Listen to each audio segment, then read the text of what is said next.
behalf of Department of Tourism and Hospitality Management, Mizoram University, to a one-week online faculty development program on protection and management of Indian heritage assets, key aspects and challenges. We have been listening to an eminent speakers deliberating in the area of heritage concept and management since yesterday. All these valuable insights give us a new perspective that one should adopt while discussing these issues.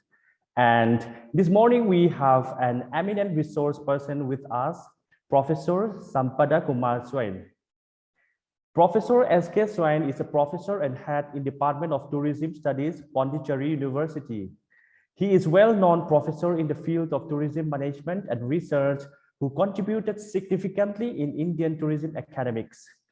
Professor Swain received his Bachelor's of Arts in Economics, Postgraduate Diploma in Tourism Management, Masters of Tourism Administration, and doctoral degree in Tourism Management from Utkal University, Odisha. He served in RCM Bhubaneswar prior to joining Pondicherry University in 2004 as a lecturer. He was on deputation to Indira Gandhi National Tribal University, a Central University, Amarkantak, Madhya Pradesh, as a professor from 2012 to 2018. His teaching and research area includes sustainable tourism, ecotourism, and responsible tourism. Professor Swain is also actively involved in different state and central university as a member of academic councils, executive councils, research degree committee, and board of studies. He published more than 3 dozen research papers, 2 edited books, and 1 reference book. Sir has a co-authored a book titled Tourism Principles and Practices, published by Oxford University Press. His areas of research interest include sustainable tourism, ecotourism, responsible tourism, community-based tourism, destination image, and social tourism. Now, moving along to our session, Sir will be speaking to us on the topic, Heritage of Rural India, a tool for sustainable development. Sir, it is indeed a special privilege and a pleasure to have you in our session today. Now, without further ado, we will turn the time over to our honorable speaker. Sir, over to you. So good morning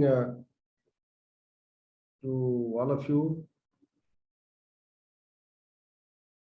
My heartiest greetings to the organizing team led by Professor Himanshu Bhushan Raut and his young energetic team. And my congratulations to Professor Raut and his team for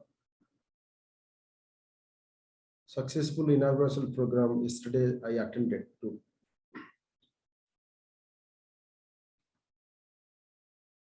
Once again, my sincere gratitude to the university and the department, Professor Raut and his team, for giving me such a wonderful opportunity to speak to the participants of EICD sponsored Atal FDP program on a very relevant and contemporary title, Protection and Management of Indian Heritage Aspects, Heritage Assets, Key Aspects and Challenges. Protection and Management of Indian Heritage Assets, Key Aspects and Challenges. So before I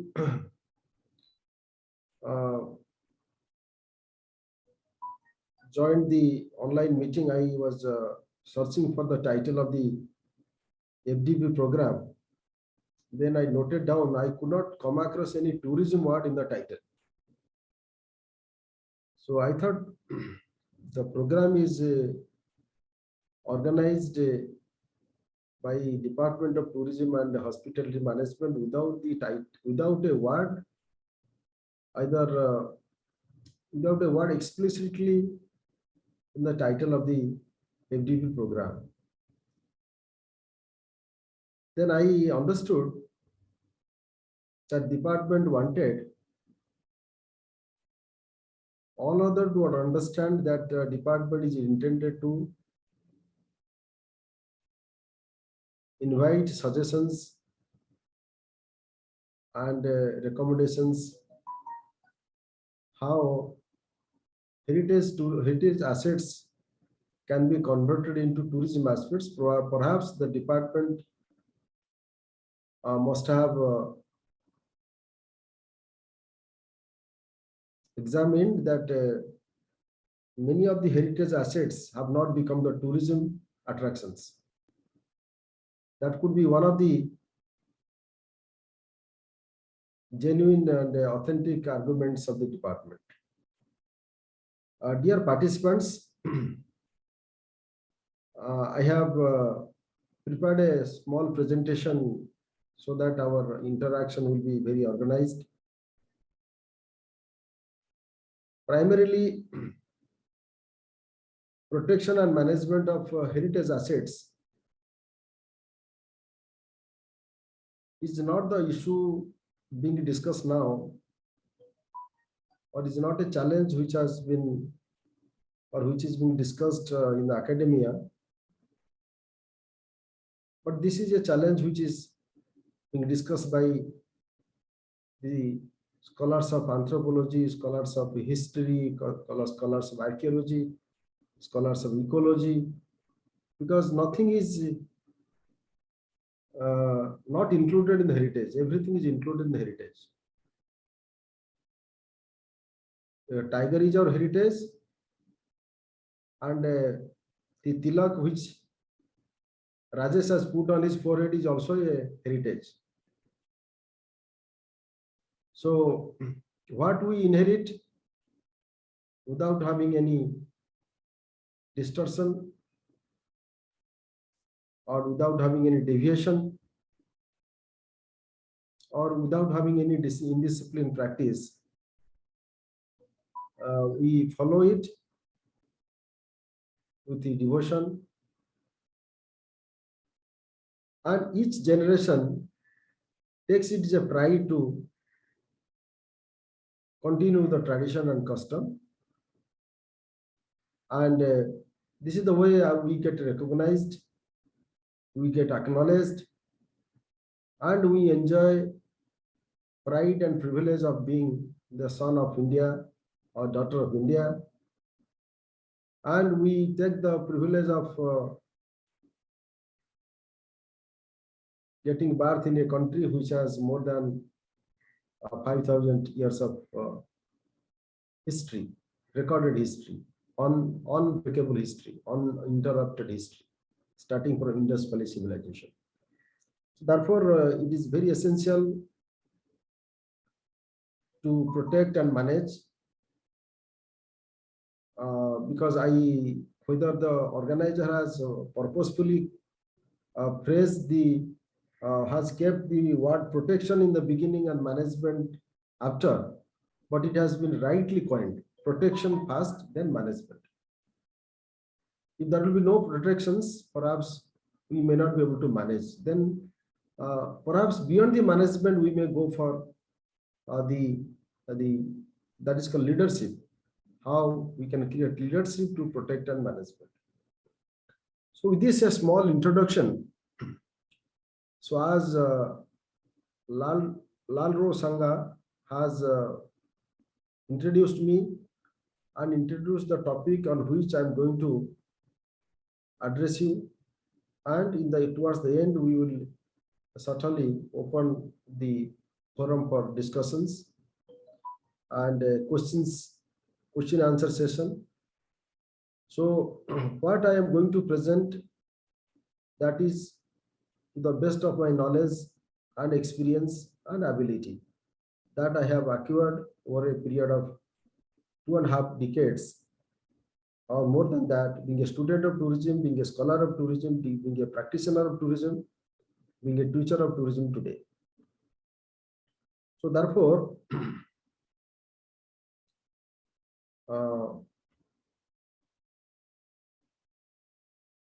Rajesh, would you please enable the screen sharing? Yes, sir. Please.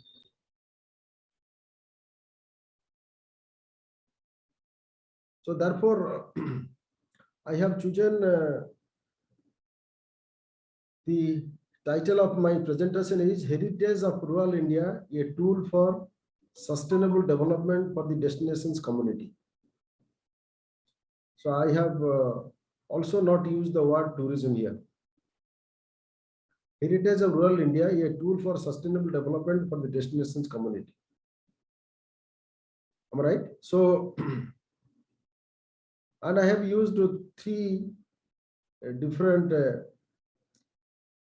logos on the names. One is UNDP, another is Equations, and another is Explore Rural India. Here, so which I am going to share with you very shortly. Once Rajesh will enable the PPT sharing. Rajesh, oh no, it has not. So can I share with you the PPT so that you can share? Please wait, sir. Okay, that's fine. Okay, fine. Let me continue. No issue. So therefore, Heritage of Rural India, a tool for sustainable development for the destination community. Let me explain all of you why I have chosen this particular title, why it is relevant. Is it relevant to the broad theme of the FDP, or is it relevant to the participants, those who are attending this particular program, or is it relevant to the present state of affairs of rural India? So I feel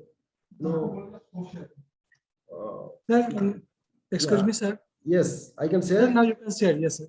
Okay, thank you. So therefore, this is the title. As I told you, I have also not purposefully used the word tourism. So let many of our participants must be from the tourism background, either they are in academic or from industry. But all of us, let us understand that rural India possesses unique aspects of the heritage, whether they are the visual heritage, which you can see the many houses with the beautiful paintings, patterns of the houses, their art and architecture, or we can say material, non-material heritage. And many of the aspects, heritage is not that only the solid structure like forts and palaces. Because as I told you earlier, tiger is also the Indian, the Royal Bengal tiger is the heritage of our country. Lotus flower is the heritage of our country. We take pride in that. So therefore, if you classify the word heritage, so inheritance of different practices. Sambat sir. Yes. Please go to this one, no, sir. Slideshow and make it full screen, sir. Okay, okay, just a minute. I'll do it. Thank you, sir. Right, is fine. Yes, sir, it is fine. Okay. So therefore, this is the title which I have wanted to show you. Heritage of Rural India, a tool for sustainable development. As I told you, the objective of the protection and management is sustainable development. The primary objective of protection and management of heritage assets, how can they become sustainable? Because once we protect, the duty is not over. Because protection is a continuous process. And management is also continuous process. When protection and management must happen continuously, ultimately what happens, we can see sustainable development are the rural tourism sites mostly, and this can only be possible through the community participations. community who are primary stakeholder, am I right? They can be considered as an important stakeholder for protection and management of heritage assets. So, because many speakers should speak on different heritage, on different aspects, different themes. But what I have planned is let there be the discussions on how rural India has been neglected, how rural India needs, how does rural India need protection and management. And this protection and management of rural heritage sites or rural heritage assets can smoothly be managed with the help of the community. And all of you must be knowing about the role of the United Nations Development Program in association with the Minister of Tourism, Government of India, under a project called Explore Rural India or Rural Tourism Projects. An equation which is a non-governmental organization or is a research forum which conducts very critical and investigative research study on the impacts of the tourism projects. And certainly Explore Rural India is an outfit of Minister of Tourism, Government of India, with the sponsorship of UNDP, has taken up mega rural tourism development projects across the India. So this is why I have chosen 3 different themes. And all of you must be knowing about the background, which I am not going to present to all of you. Going to narrate and explain to all of you. This is the background, no? So all of you know about that, because India is known for the villages, and when 70% of Indians live in the villages, that means 74% of the people living in the rural areas need participation in the management and protection of the heritage assets. And because if you talk about the heritage asset, it's not the only forts and palaces or dance like our classical dances, classical musics, Hindustani, Karnataki, Bharatanatyam, Odissi, Kuchipudi, Manipuri, Mohiniyattam, Kathakali, Kathak, and even our cuisines and our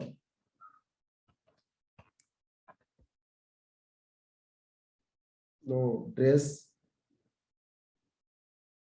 anything which we continue to practice for generations is required to be protected and managed. I'll come to that protection and management. Protection is a technical word, and management is a leadership approach. So, because under the rural tourism project, more than initially in 2002, Government of India identified 52 model rural tourism villages, rural villages, which have been identified as rural tourism sites, and majority of them were selected with the purpose of protecting them in the beginning, so that INTAC was given the responsibility of protecting the villages, mostly the houses of the villages, What was the trend? Let me tell you. Prior to 2002, artisans who resided in the typical rural villages, the villages which have a long history, long heritage, villages which are associated with the temples, villages which are associated with the forts and palaces, and villages which are associated with the rural economy. So these rural artisans, those rural artisans, craftsmen, weavers, they started living their own villages, the villages where their forefathers lived. They started deserting the villages. That was a very disheartening and a disturbing trend prior to 2002, which was brought to the notice of the Minister of Tourism, Government of India, for which Government of India started identifying 52 rural tourism villages across India. And the first rural tourism village which was inaugurated, the foundation stone of the rural tourism project led by late Mr. Jagmohan, the then Union Tourism Minister, at Raghurazpur, 13 kilometers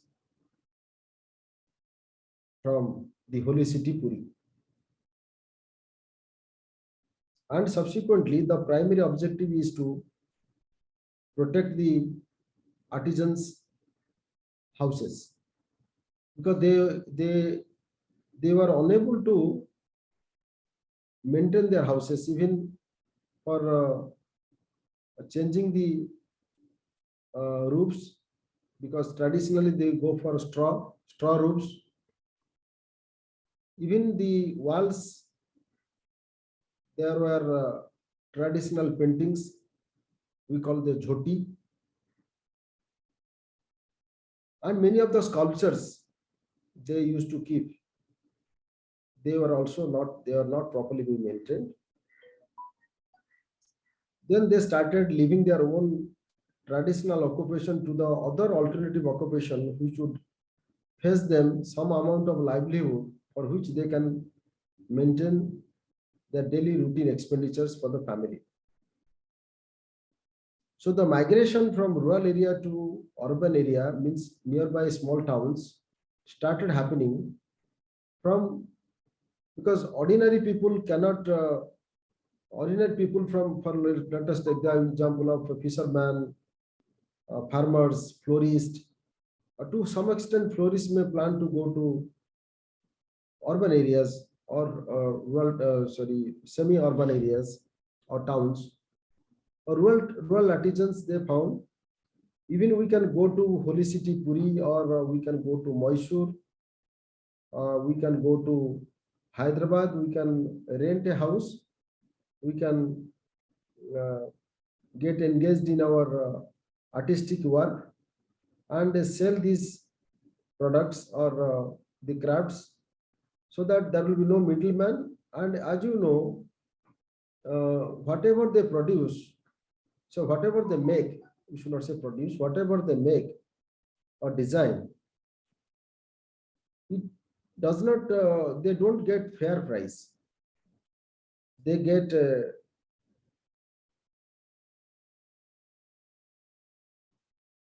cheated by the middleman, and sometimes they don't get an opportunity to know who are actually buying their creations. So therefore, the idea of creating a meeting between the tourist and the rural artisans happened after the 2002, though many of such villages identified by the Minister of Tourism used to attract the tourists to these villages prior to 2002. But many of the tourists, they used to go there with lots of difficulties. There are no accessibility. There was no proper place for place for restrooms, and there was no proper place for even for refreshment, or even a restroom in the sense somebody wanted to take rest or use the toilets. So how can a rural tourism village be converted into a small attraction come destination so that that particular village can hold the tourist at least for some hours? The target was not in the beginning to make them to stay 1 night or 2 nights. The target was at least if they come to the villages, these such villages, rural, the heritage villages. Why they're heritage villages? Let me tell you. Because this. Let us move to the next slides. So I have taken some photographs from the endogenous tourism projects by UNDP from the site. So I will elaborate on. But why a tourist did not feel to stay there long?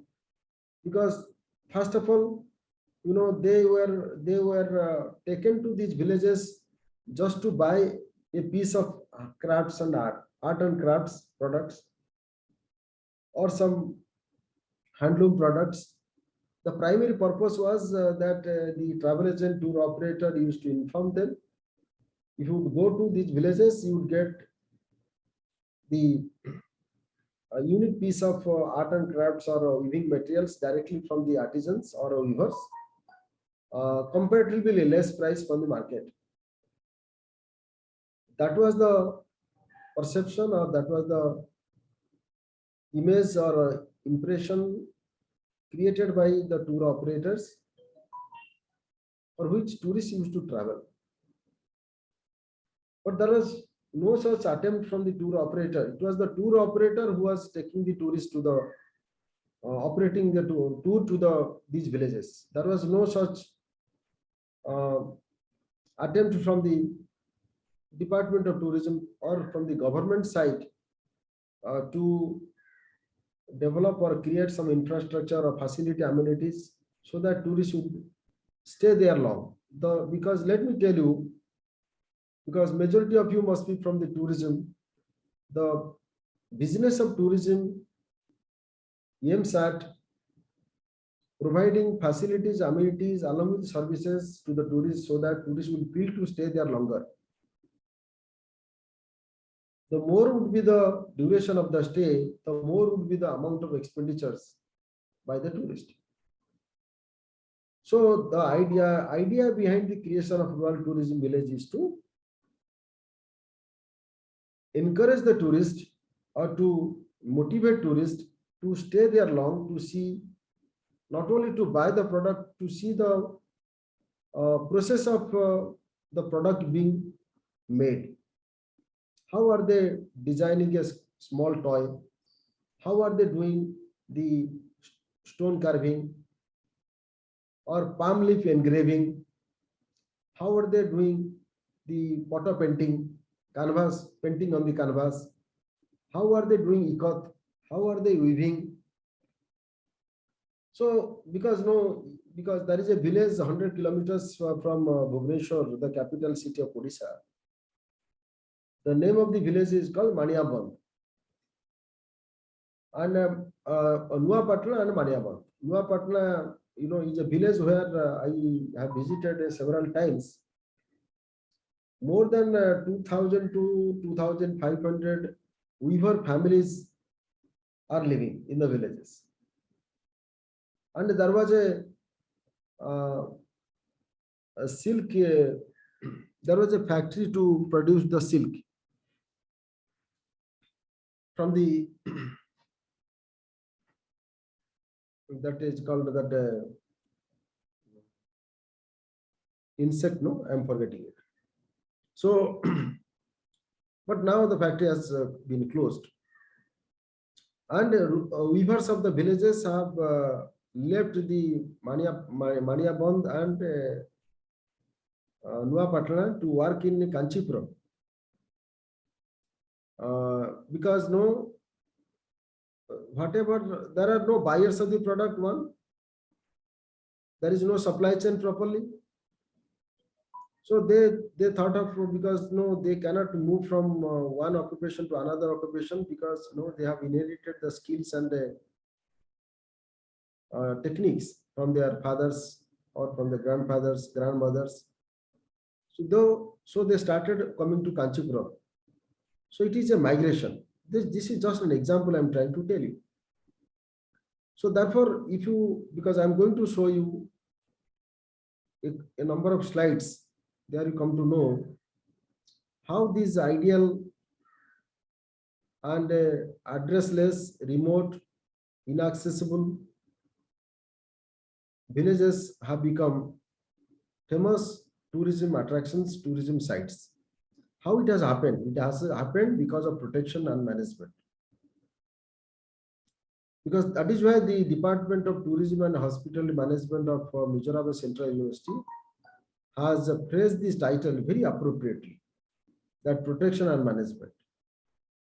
And the rural artisans' migrations have been stopped. Migration of rural artisans has been stopped. And they have found staying in the village as a prestige, as an honor, as a pride, living in their own soil, living with their family members, living with their kith and kins, near and dear ones, and living in their own climate, own food habits. You take the example, some of the weavers have migrated means have come to Kanchipuram to work there on a daily wage basis as weavers. So what happened? They have to change their food habits. They have to have the food of Tamil Nadu, and many of the things they have to change. In the process, they will forget their own weaving skill, and they will start learning the weaving skill of Kanchipuram or for Kanchipuram silk sari. So in the process, the weaving pattern of Maniapond and Nuapatnam will be lost. That I am trying to tell you. So therefore, this particular workshop has invited attention of the practitioners, in particular, academicians in general, to do research.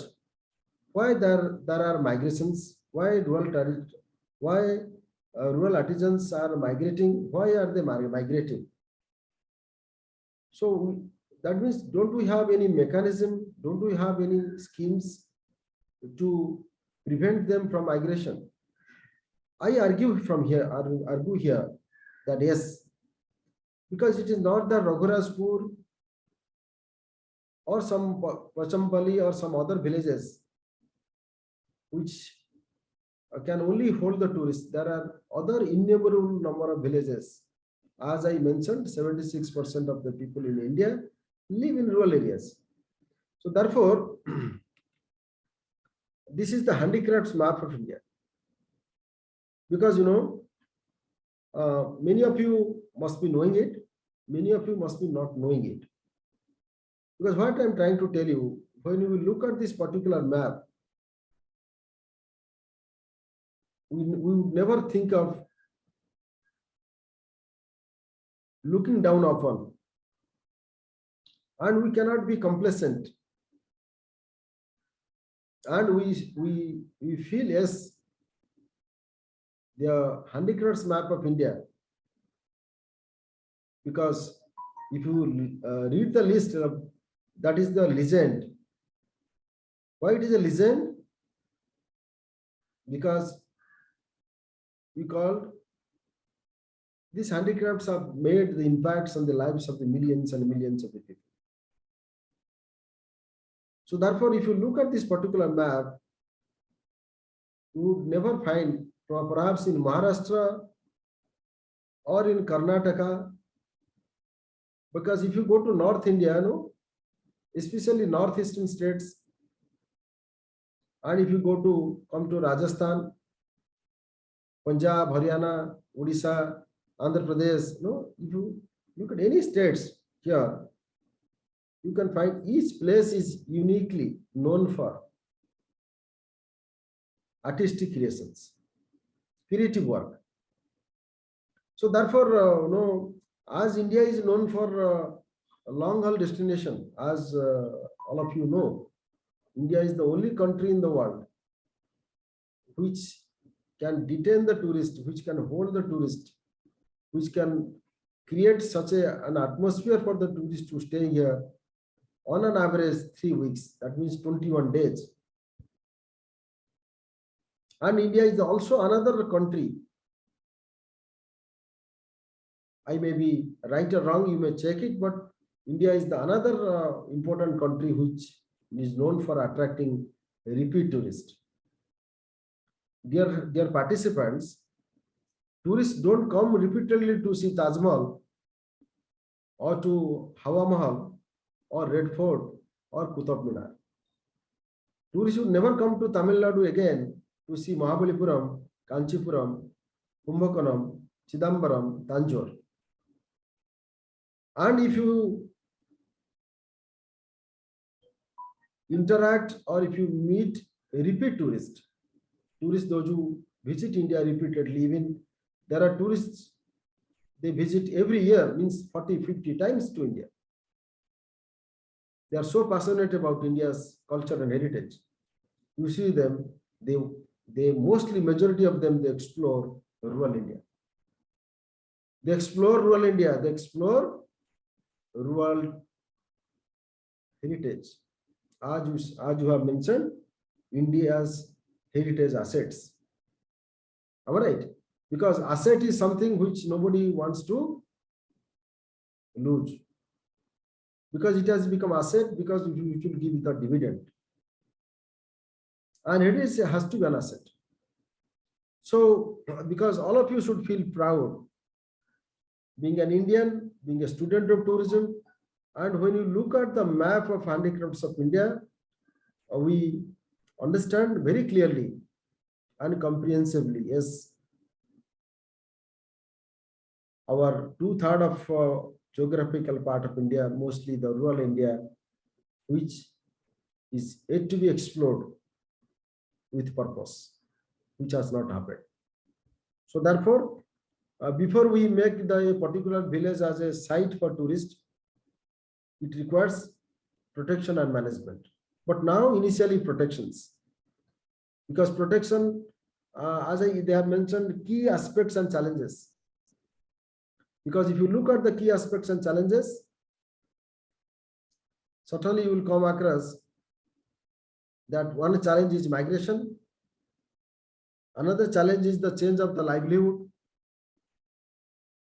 So another challenge is the lack of profitability, or you may say lack of feasibility. And another challenge, let me tell you, raw material cost, supply chain, and health and hygiene. Another is the creation of the mechanized products is also a biggest challenge, let me tell you. Because typical mechanized, Gauri will meet at 11:30. Yeah? So mechanized aspects. These are some of the challenges. Can these challenges be converted into opportunities? Can we face the challenges? Can we handle the challenges? Can we overcome the challenges? Can we manage the challenges? Can we deal with the challenges? Because challenges will be around the rural tourism destinations. Many rural tourism villages get affected by floods, cyclones, droughts.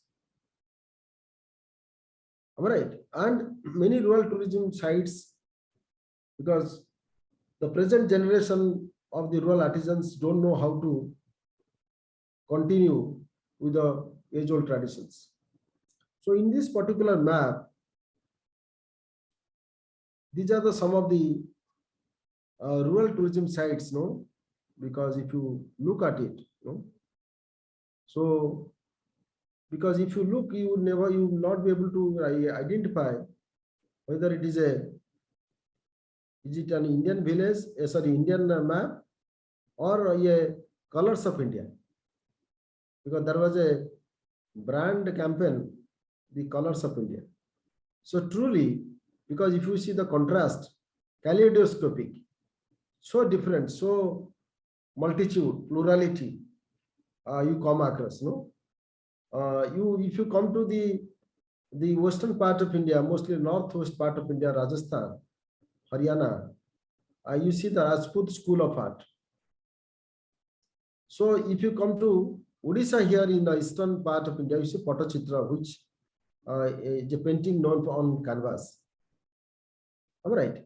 So because these are some of the heritage which need to be, or these are the heritage sites in the rural areas which need to be protected and managed. So therefore, keeping this in background, as I told you, that initially Minister of Tourism, Government of India managed to list out 52 model rural tourism villages which are located near the important tourism attractions. It is a like kind of hub and spoke model. People come to Hampi, Badami, Patadakal, they can go to rural tourism villages. If they come to Puri, they come to rural villages. If they come to Jaipur, they can come to rural tourism villages. So a purposefully one cannot come from Delhi or from Calcutta to see a rural tourism village. How rural tourism villages can be combined with the circuits, important circuits. So initially United Nations Development Program, which is one of the functional bodies of the United Nations, taking care of the development projects, and United Nations UNDP has identified India's rural areas as a thrust area for integrating tourism in the development process. Can tourism play a role of catalyst?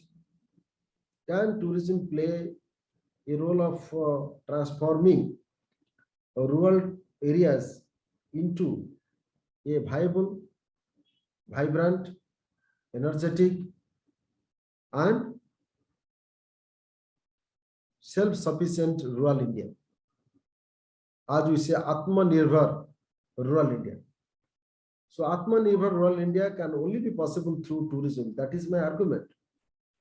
Because tourism is a supplement to the traditional occupation. Because if you go back to because if you take the example of rural tourism village of Raghurajpur, which is a village associated with the Jagannath temple at Puri, since the Jagannath temple was established in 11th-12th century.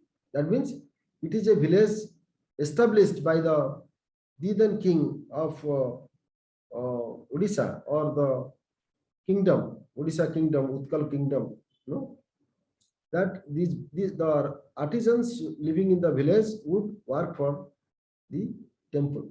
The paintings of the interior paintings on Ramayana story, Mahabharata story, on other stories connected to our legends and epics, like that.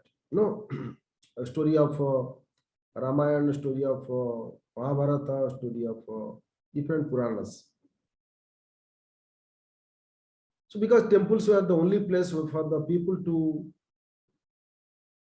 meet the others, to learn others, because there was no mechanism for them to read. So therefore, this is called endogenous tourism project. So because if you do indigenous and endogenous tourism project, so because these are the tourism attractions or the assets, as rightly the department has coined, these assets, if they are not protected and managed, the assets will become a liability. Assets will become a liability in the sense. So many of the attractions, many of the skills, many of the artistic skills of the rural tourism village will be lost. Then when government will try to, or any NGO, non-governmental organization will try to revive them, probably it may not be possible. because people will react. That is why I'm trying to tell you. So the main objective of the indigenous project is build capacity at the local level. As I mentioned, the local knowledge, local know-how, local skill, local materials, and because management doesn't require Harvard University professor's idea or IIM Bangalore professor's idea.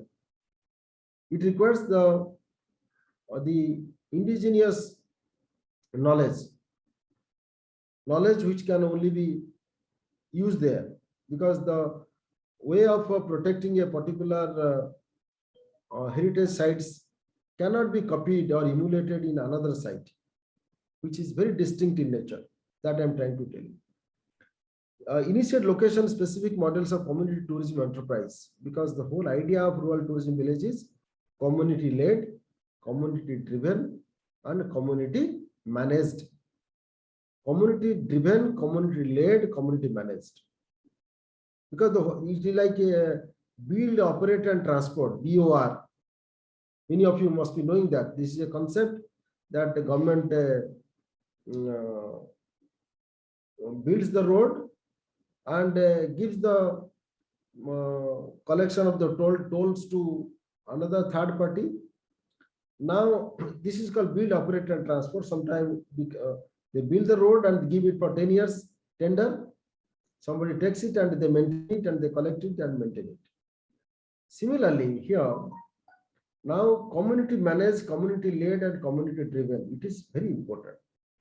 Community has to be in the forefront, and which has been happening thanks to UNDP, thanks to Ministry of Tourism, Government of India, and thanks to INTAC, thanks to Equation, thanks to UNDP, and thanks to all state governments and academic institutions. Because I must say that I have published a research paper on Raghurazpur way back 10-12 years ago. Presently, one of our scholars, Mr. Priyakrishna Mahanti, who has completed his PhD research work on rural livelihoods in Raghurazpur. Because these are some of the studies or research studies which are known to me, but there are many research studies which have been conducted, which are being conducted, at taking many other rural tourism sites into consideration. So that this is the role of the academic institutions. So if you come across the research papers, and common emphasis is given on the critical role of the community to protect and manage rural tourism assets. Community has to play a very responsible and crucial role to ensure that rural tourism assets or heritage assets will be protected. To take the example of the Raghurazpur, why I am giving this example, because it is a village to be discussed, and the model of the rural tourism village to some extent can be emulated or replicated. In the sense, the village is known for Gotipio dance. Many award-winning and celebrated Odissi classical dancers are from these villages, whether it is Guru Keruchal or Mahapatra. So therefore, if the village would not practice the Gotipio dance, it is a dance performed by small boys prior to they reach the maturity. Am I right? So because the particular tradition has to be protected, is a heritage. Gotipio dance is a heritage. How it can be protected? Because it can only be protected provided they are respected. And it can only be protected provided they find it a kind of livelihood for them. It is not a kind of amateur for them. It has become a profession for them. As long as it has not become a profession, perhaps many of the practices, heritage practices, which they continue to do so as a part of heritage, will not survive or sustain or last long. That I'm trying to tell you. So support innovative promising rural tourism initiatives. These are some of the objectives of the endogenous protein project of the government UNDP. So this is all about the identified rural tourism villages across the India state-wise. So the status which may not be the latest data, but as far as I have collected, it seemed to be latest from the UNDP website, mostly the endogenous tourism projects. So these are the states all of you will be able to see, and the list is very long because given the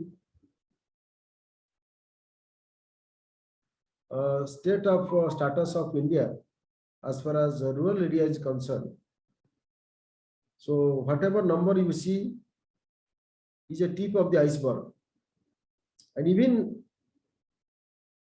we don't have resources or mechanism to protect and manage these identified sites. And there are many innumerable number of rural tourism villages which can also be brought under the flagship project of rural tourism projects. So because once a project is identified, it is the responsibility of the government to maintain and to promote, to manage, to protect, to sustain. So therefore, whatever villages which have been identified, if you make a study, the impact in the beginning was very impressive, and impacts were very positive. And when I interacted with our scholar, Mr. Priyakrishna, who told me, sir, many of the rural artisans, they have started constructing a second house in the Puri. So they are keeping their family members and the children in Puri for higher education or so-called the quality education. So that, and they are only coming here in the daytime, maybe from 8 o'clock to evening 5 o'clock. So they will be there, and they are hiring the people from other nearby villages. So their family members are no longer working in the house for the art and crafts work. They are hiring the other people from the nearby villages. They are working it.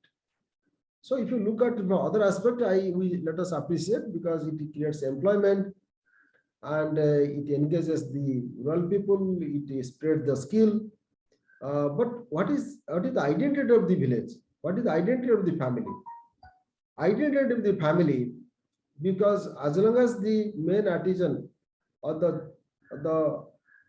the head of the family member, or the master craftsman of the house is doing it, as long as he is doing it is fine. When it come to next generation, so next generation would never ever come from the nearby town to the village. So therefore, this is the way rural tourism sites identified by Government of India, Ministry of Tourism, in association with United Nations Development Program, INTAC, and other such non-governmental and non-profit organizations. And finally, they would find no solutions to the problem which is getting compounded day by day. All right. So there are many other issues which can academic institutions debate and find solutions. So successful tourism projects. Actually, Rajesh, I am unable to see the first row. Sorry, first row. Yes, first is no state. Then just a minute. Stop share. State and the number of projects covered, number of Just a minute. successful projects. I'll share it again. Just a minute.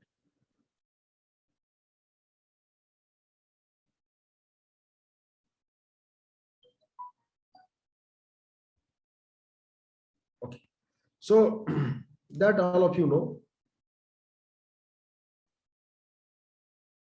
So this is a place in Jammu and Kashmir,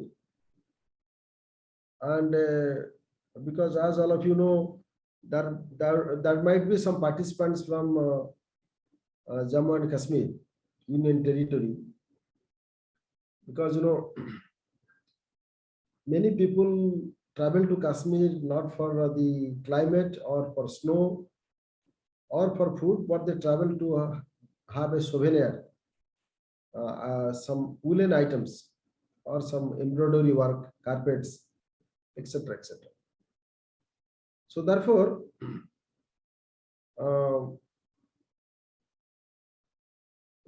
there are some immovable assets, movable assets, immovable heritage assets, movable heritage assets. So I may say the crafts work, handloom works, they are the movable assets, which can be, because the art cannot be sold, artistic skill cannot be sold. So people can buy some piece of crafts work or weaving work as a piece of souvenir, as a piece of memory. But in the process,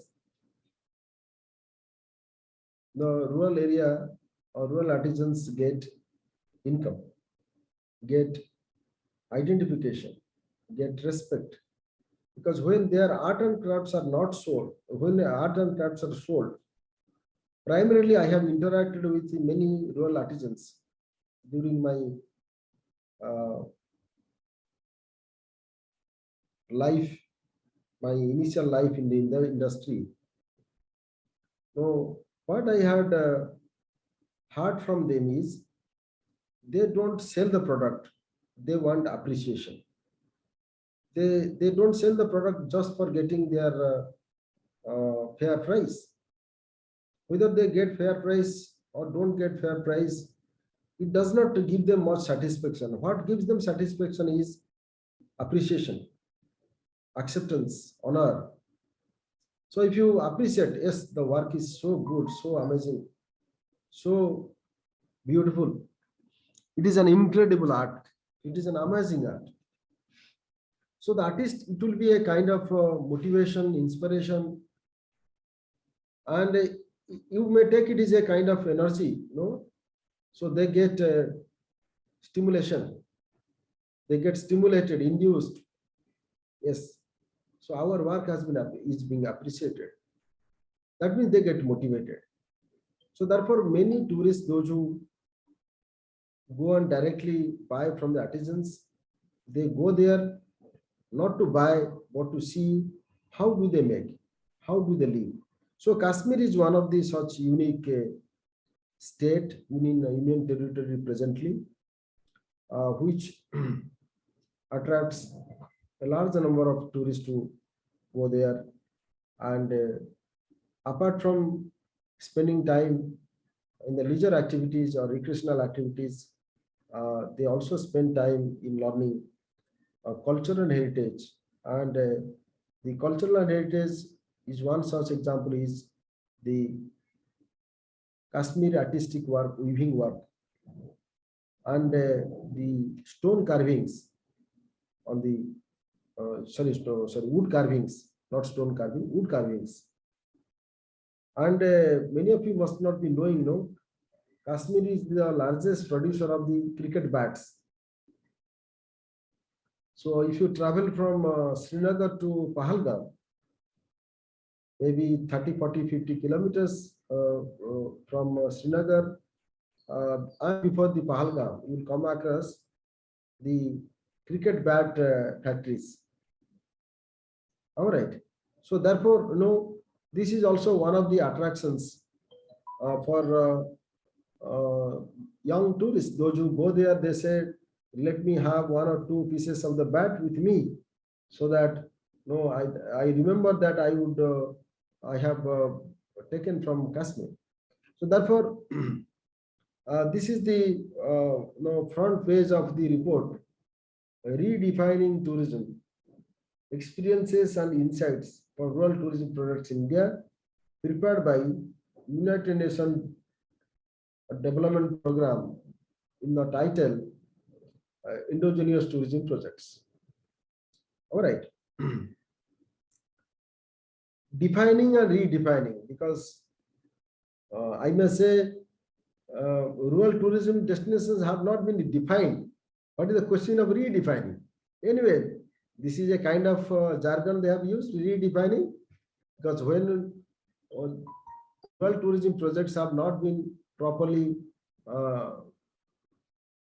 defined, in the sense properly the plan of action has not been drawn, and the rural tourism projects, rural tourism villages, whether they will be identified as a project. What do we mean by project?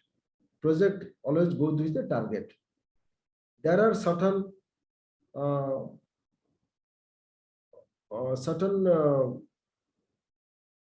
threatening aspects which need to be attended to very urgently. What is the which are the endangered things? Because rural tourism villages we call the endangered things. Many of the rural artist skills are in a state of endanger. That means they are in the stage of depleting or dwindling. We may not see the rural artistic work again. They would no longer be prevalent in the future. So therefore, I am a little critical about the word using redefining, because redefining in the sense, because when it has not been properly explained, properly presented, positioned, brand, probably redefining, probably the branding, maybe the positioning, because rural tourism has to be positioned in the tourist map as a competitive tourism product, because it is a consumer market. When it is a consumer market, so tourists, when they travel to rural tourism areas, travel to a country, they always look for value for money, worth of spending. For example, the time is limited, days are limited, and there are many other compulsion, motivational compulsion from the family members. For example, if they decide to come to a particular village in Kashmir, traveling 100 kilometers. So after arriving in the village, because they plan to go to Kashmir for 3 days. So in lieu of Pahalgam, in lieu of Sonmarg, or in lieu of Gulmarg, so if they plan to visit rural tourism village in Kashmir, which I'll show you later, so first of all, there must be unanimous decision of the family members or of the group. So once they visit, majority of them say it is not worth coming. So therefore, what I am trying to tell you, that can the rural tourism village be competitive? Because what a tourist looks for, what does a tourist look for? Primarily, a tourist looks for a place to be hygiene and a place to be sanitized, sanitation, hygiene, cleanliness. There must be easy accessible road. People should be hygiene. When they go to a rural tourism house, it should be neat and clean. And because if they go to, because let me take the example of, there is a village which makes dokra work. Dokra, there is a product made out of the brass metal with a wire work. We call the dokra work. They make different toys like elephants, camels. They make jewelry box. So many different items which are there in different parts of the country. But there is a village, maybe 115 kilometers from Bhubaneswar, called Sadai Barani. As we take the tourists to Nuapatana, Maniaband for a weaving tour, for a handloom tour, experience of the tour for a day-long excursion from Bhubaneswar. So post-lunch, we take them to that particular village called Sadebarani. But participants from Orissa must be aware of the village. And you will be disturbed to know that once we take the tourists to the village and seeing the pathetic condition of the craftsmen, very pathetic condition. You see their health condition. All right, many of the artists, even they were unable to walk, but they are sitting and doing the work. Very unhygienic atmosphere, and no cleanliness, and people are going open urination. So with this state of condition, with the state of position of a particular village which has rich potential for attracting the tourist, getting connected with the rural artistic work with the tourist, and it is a heritage. And it is a kind of artistic work which has been inherited by the artist or the craftsman of the village for a long time. It is an asset. But in this process, what happened?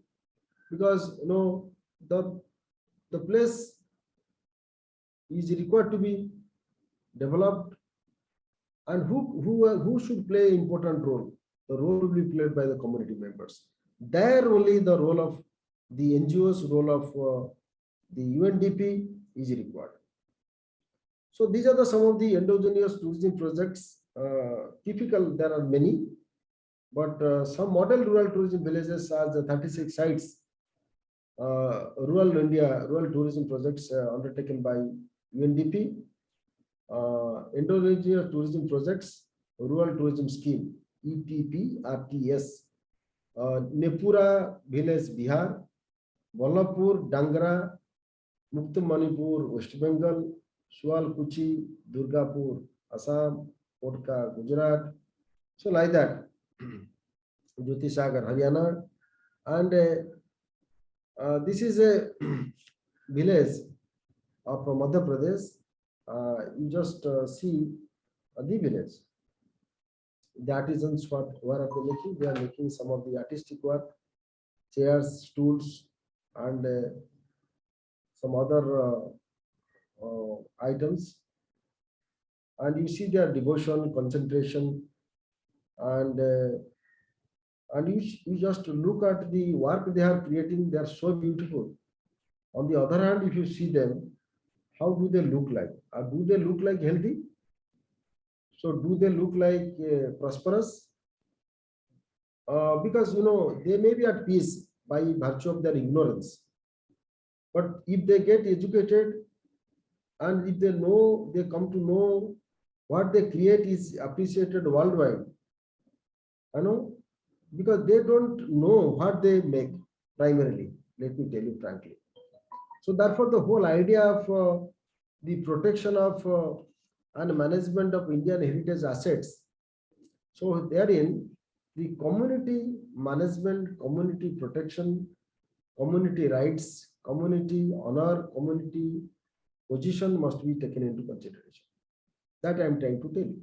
Because when they produce such a beautiful items, but if you see their condition, their health condition, their quality of life, state of quality of life is so deplorable and so unhygienic, and that is something to be given much attention. And there only we come to the question of management. How can we manage their livelihood? How can we manage the lifestyle? How can we manage the quality of drinking water? And how can we manage the quality of house so that they can stay comfortably? So, because for if you look at behind the work, there is a house, whether do they live there or not, because for an experience, novelty, originality, authenticity, tourists would certainly appreciate. Yes, we have gone to see a village, Choghan, in the Madhya Pradesh, and we have seen the beautiful work. But tourists would never ever give strength to their mind to think beyond the the way of purchasing, because they go there just to see them, see their life. Tourists go there just for experience, enjoyment, and learning. But what is the role to be? Which agency would play the role? The role will be played by the UNDP. Role will be played by important role will be played by the Minister of Tourism, Rural Development Ministry, and local panchayat. They have to play important role. Guests can feel safer not to worry about lost or stolen room cards. बेटा पढ़ना नहीं है, बताना भी है क्या है? Please mute your इसलिए mic. तुमने पढ़ के आगे बढ़ गए। Please mute. Dear participants, please mute your समझ mic. आया तुम्हें? Sagar Bhatt, please mute your mic. You are trying to No, host can mute the mic. No, you may have the control. Okay. So this is a village. No, Nepura, which I have already shown you, Sujuni. These are the villages where they make home furnishing works. Am I right? Now, this is a photograph which I have taken from the endogenous tourism project of the United Nations Development Program. So, in the right hand side, you see the rural artisans. They are there to exhibit their products or their creative products, which are mostly home furnishing. There are certain issues. Mostly, do they get the fair price of their work, hard work? Any work which is done in hands, we call the embroidery work or handmade products, which don't get fair price in the market. Because on the other hand, however, other products of the similar nature available in the market produced by machines and which can be sold in lesser price. Okay, people have choices, but frankly speaking, the rural products, handloom villages, weaving villages, or craftsman villages, what they produce, they don't get sold immediately. That is the whole issue. So what I'm trying to tell you that this is a village, Balapur Danga, exactly the rural tourism village of Raghurazpur. This particular painting, vegetable painting, is nothing. This is called vegetable painting, is nothing. But if you see some villages, especially in Tamil Nadu, your Karaikudi region, you see Karaikudi region, no? You'll see the houses will be covered with paintings, and the paintings would last for 100 years. All right. So they are not chemical paintings. We call them as the organic paintings, vegetable paintings. They can last long, and they get all natural the colors from the natural products. So this is a weaving because as I have already told you and presented you, many tourists, they go to the villages to see the making of the saris, weaving of the saris or other items. But sometimes they want to know their day-to-day life. They want to know how do they manage the family, what is their life expectancy, how do they learn, and how are they getting support, and is it an alluring or you can say a feasible occupation for them? Can they depend on this profession? So because let me tell you, tourists, those who visit rural tourism sites, they are called as special interest tourists. They are called as special interest tourists. They cannot be included as a common interest tourist. They don't have common interest, because if a person would travel 100 miles, 150 miles to a rural remote pockets to see just the weaving, how do they weave, that might not be the interest of many. So therefore, tourists, those who visit rural tourism sites, their number is compared to the mass tourism places is very less, very insignificant. The number is insignificant. The question arises, question arises, can we make rural tourism site sustainable and feasible when tourist footfalls are less? And government, because it requires a lot of discussions about the role of the tour operator, role of the hoteliers, role of the tourism office, role of the inbound tour operators. So how, because now, Government of India, Minister of Tourism is taking the representatives of the rural tourism sites to the tourism fairs, along with the tour operators, those who participate in the tourism and travel fair. So representative of the rural tourism sites means there is a society actually. Each rural tourism village is run by a society consisting of members elected by the villagers. So representatives of the rural tourism villages are also participating in the tourism travel fair, so that and another interesting concept recently which has happened called the homestay, which I have been telling in different forums.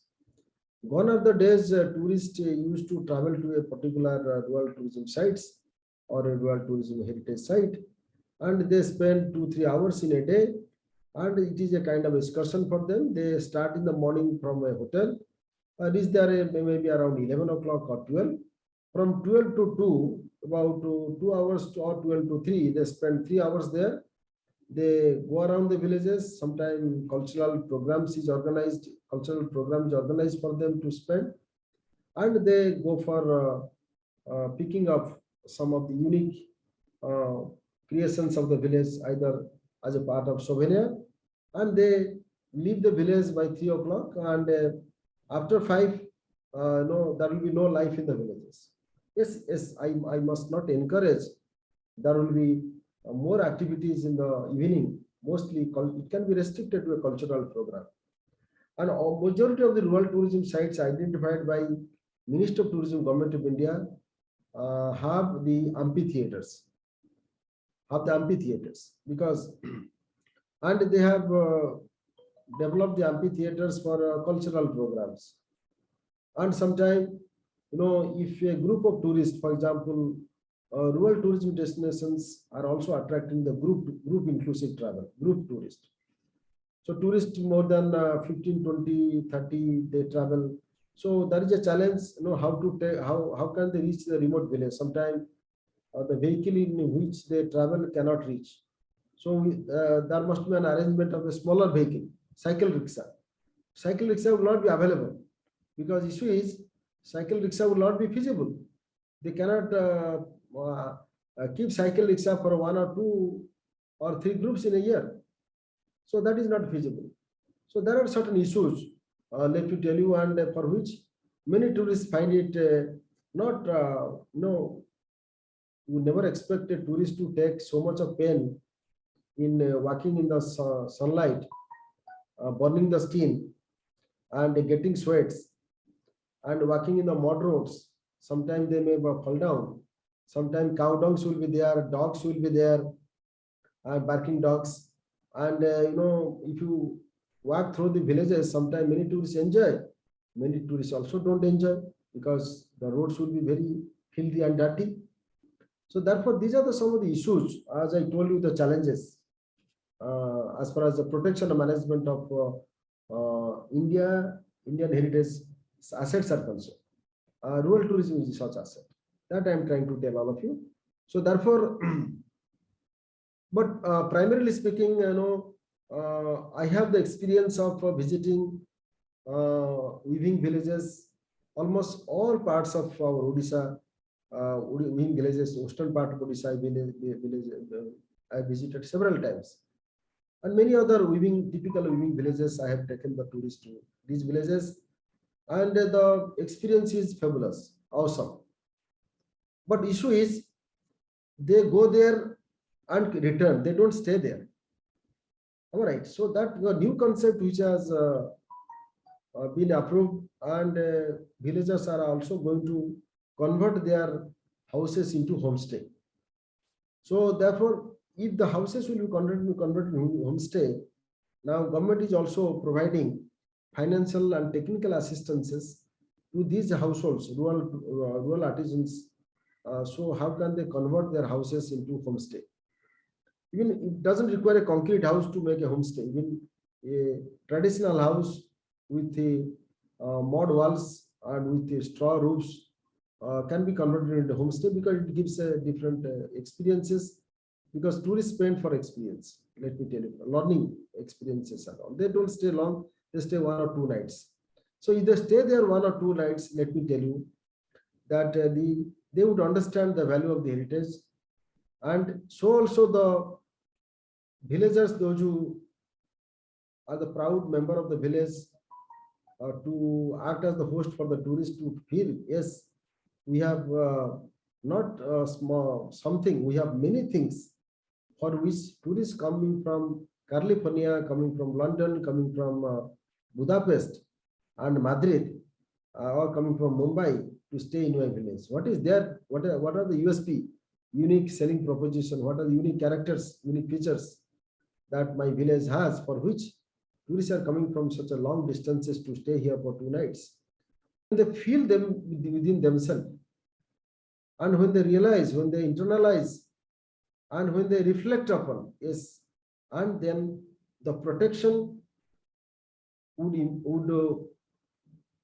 the sense of protection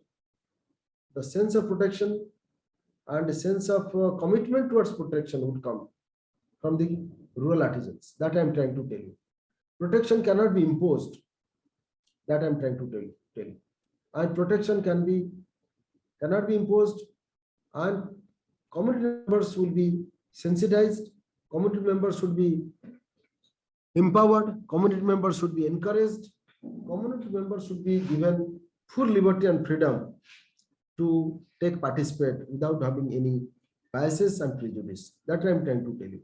This particular picture of the weaving by a weaver, no, the lady weaver who weaves a particular item, which should certainly draw the attention of the tourist to the particular item. So with this, we can move to the Hotka, Gujarat. You see the embroidery work, and which is very close to Ran of Kutch, and you see the tents. Tourists can stay there, and open tent, they can see cultural programs.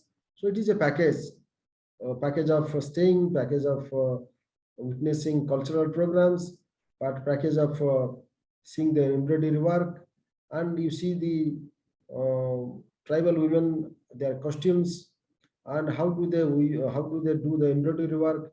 All these are rare attractions for the tourist, and the experience can be cherished forever. That I'm trying to tell you. This is also another Pochampalli in Telangana.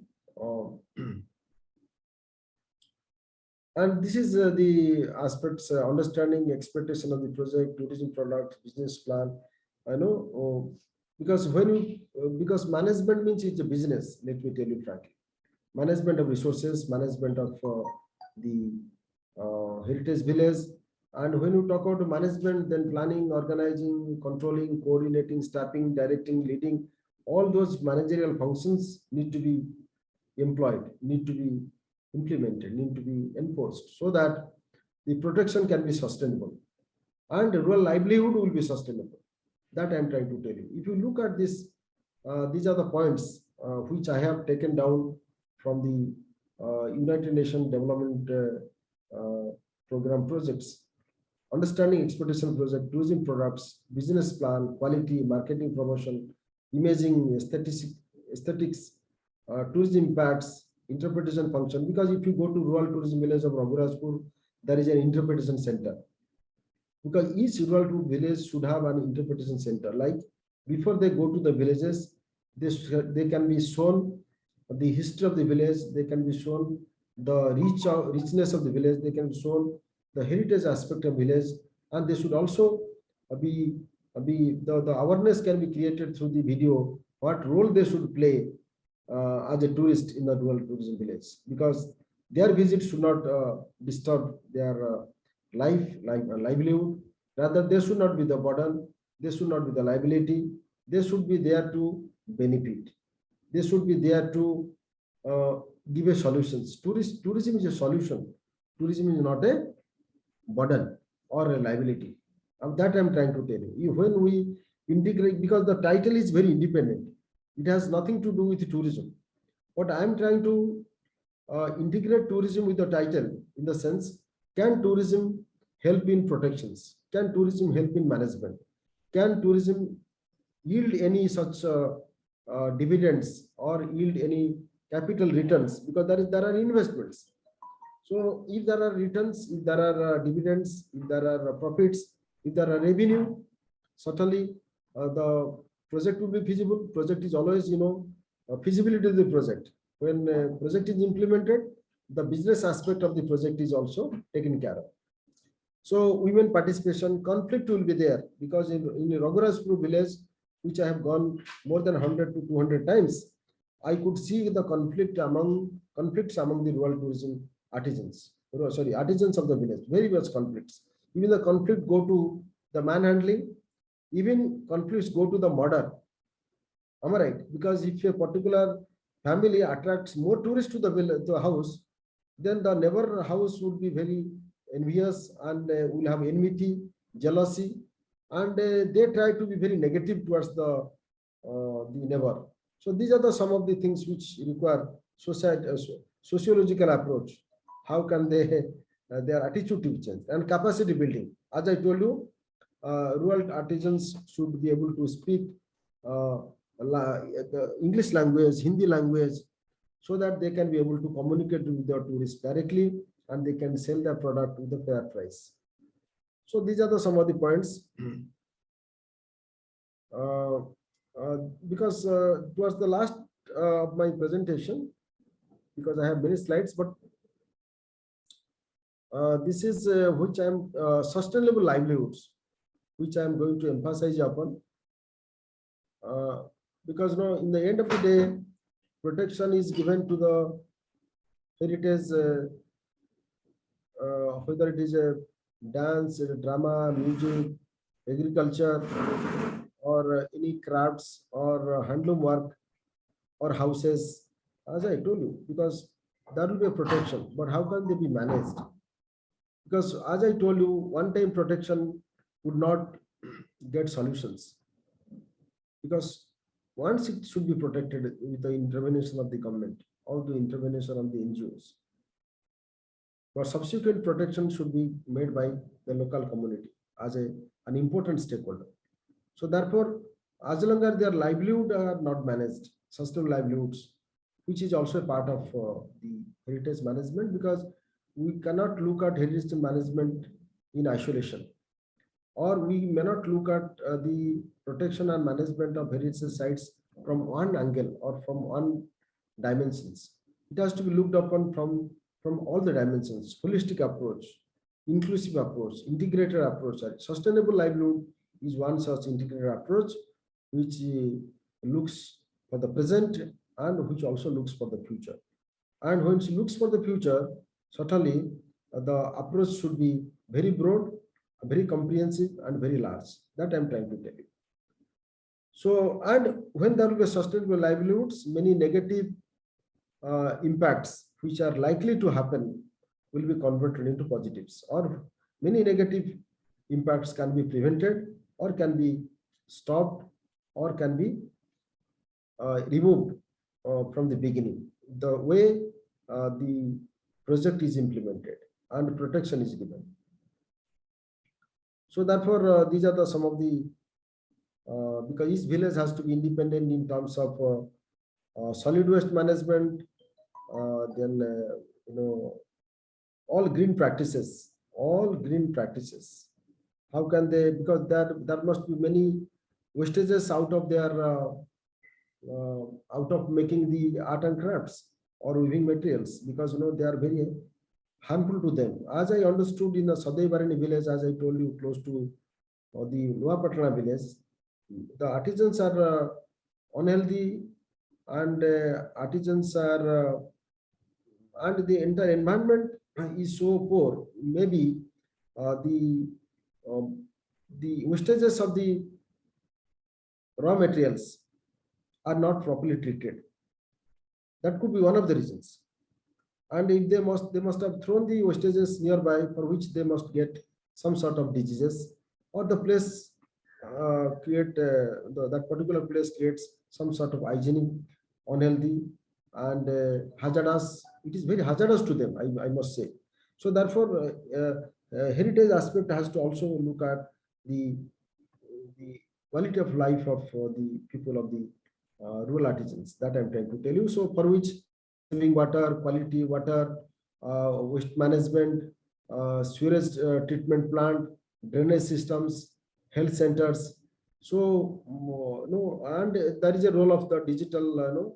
There must be GPS system. So all those things should be introduced so that there will be a sustainable approach.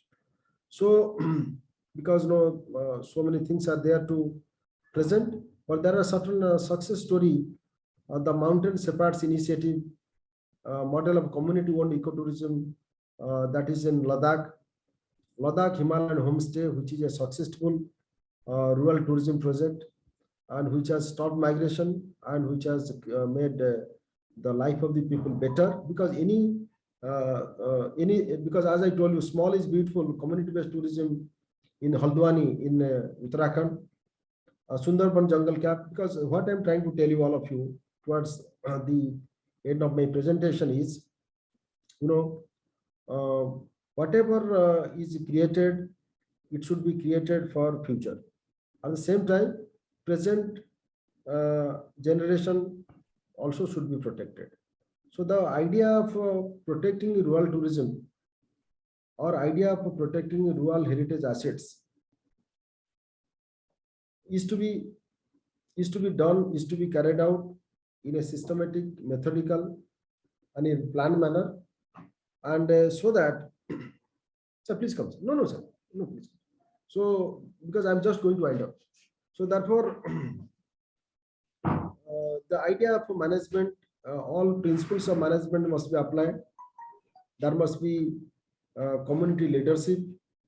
What I'm trying to emphasize here is, let community manage the protection and management of their own assets, and let community play critical and significant role in taking the ownership of their assets. If they don't take ownership of the assets, perhaps if the third party would come and take the ownership aspect, so conflict will emerge, and there will be conflict. Obviously there will be conflicts.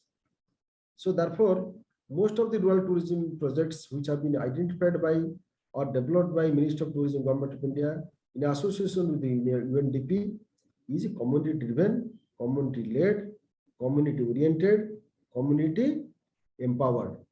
So therefore, participatory micro-planning process is more important, as Dhan Foundation has also taken a couple of projects as a part of participatory micro-planning process. So thank you very much. What I have reflected upon, what I have presented, as I told you in the beginning, I presented to the best of my experience, to the best of my knowledge and ability. And I must appreciate the way the Department of Tourism and Hospitality Management of Mizoram Central University, under the leadership of Professor Raut and his team, have conducted, I think, the 3 successive programs, Atal FDP program. And each program, I know, or what I see, they always get into the new area, and this time they have taken a protection and management of Indian heritage assets, which is very timely, very appropriate, very contemporary, and when all academic institutions are debating, and they have taken the lead role. Thank you very much. If there are any questions, I can take before we wind up. Thank you very much, sir, for addressing this interesting topic. Thank you for your insightful and informative talk. That was a very comprehensive presentation, sir. And sir, is it possible to share your PowerPoint presentation slide with us so that we can share it to our participants later? Certainly. Immediately. Okay, sir. Thank I'll you send. very much. I'll send to you, Professor Raut, immediately after the. Sure. Thank you. And sir, we have a questions, and we'll go ahead to the questions. And the question is, once we have involved the community in different tourism activities, be art and craft, homestay ownership, etc. But what solution can we provide about the seasonal nature of tourism? How these communities are to survive during the lean season and ways to minimize migration because of seasonality? This is a question of from Bhumi. She's a PhD scholar of Mizoram University. Okay. So seasonality of tourism is a temporary phenomenon. I may say maybe next 10 to 15 years, seasonality as a kind of hindrance will become a kind of asset. No? So as a facilitator, because you take the example of Kerala. Kerala, monsoon used to become a kind of hindrance and obstacle to the tourism. Today, so Kerala tourism is promoting monsoon tourism with Ayurveda. So now Kerala has become a year-round the destinations. Yes, I fully agree that these rural tourism villages cannot attract the tourists around the year. And those who convert their houses to homestay, this is a supplementary way of generating revenue or generating income, generating livelihood. So it cannot be primary because it's a supplementary. Because you have three rooms, you are converting 2 rooms into the guest rooms. 1.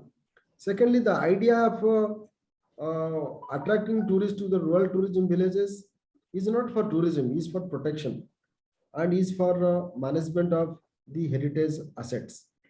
Tourism is secondary. If tourism will become primary, certainly there will be no,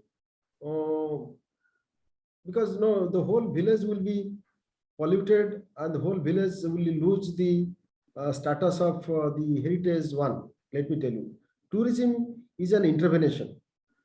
Tourism is a supplementary approach. So that seasonality aspect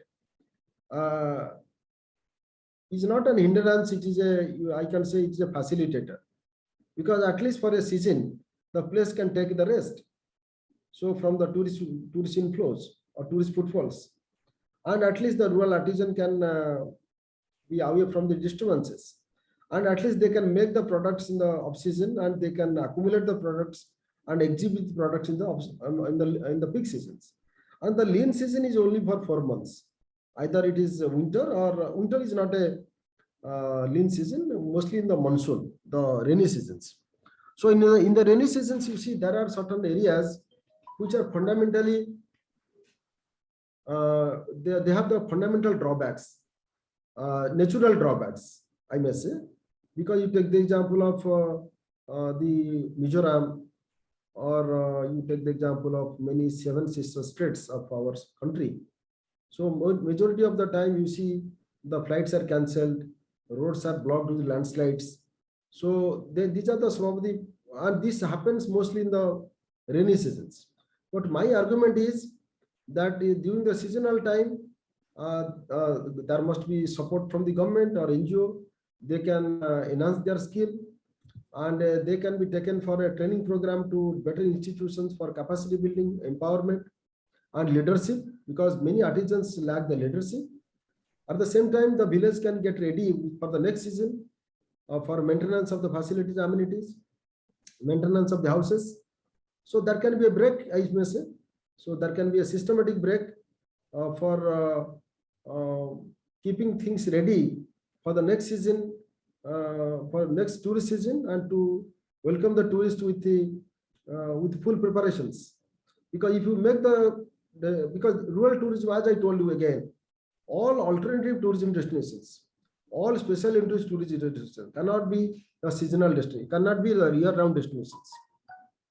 All alternative tourism destinations, special interest tourism destinations cannot be the year-round destinations because they are driven by climate, weather, they are driven by many other external forces, external factors, which may prevent them from making their destination around the year. That these are some of the drawbacks or limitations. So therefore, homestay is a supplementary income. It's not a primary income. If a particular household would find is a primary income, then there must be a fundamental mistakes in the policy and programs, I may say. Thank you. Thank you for making our doubts much clearer, sir. I hope the respondents who have asked the questions have got the answers. Okay, before we end our sessions, I would like to extend my gratitude to our resource person, Professor Swain, for taking time for your busy schedule to be the speaker of our FDP program today. Your present and wise word help magnify our cause in the best possible way, sir. And all thanks to your enlightening words and resourceful speech. Thank you very much, sir. And the next sessions, we will have a short break and then the next session would be starting from 12. Okay. So have a great day ahead, everyone.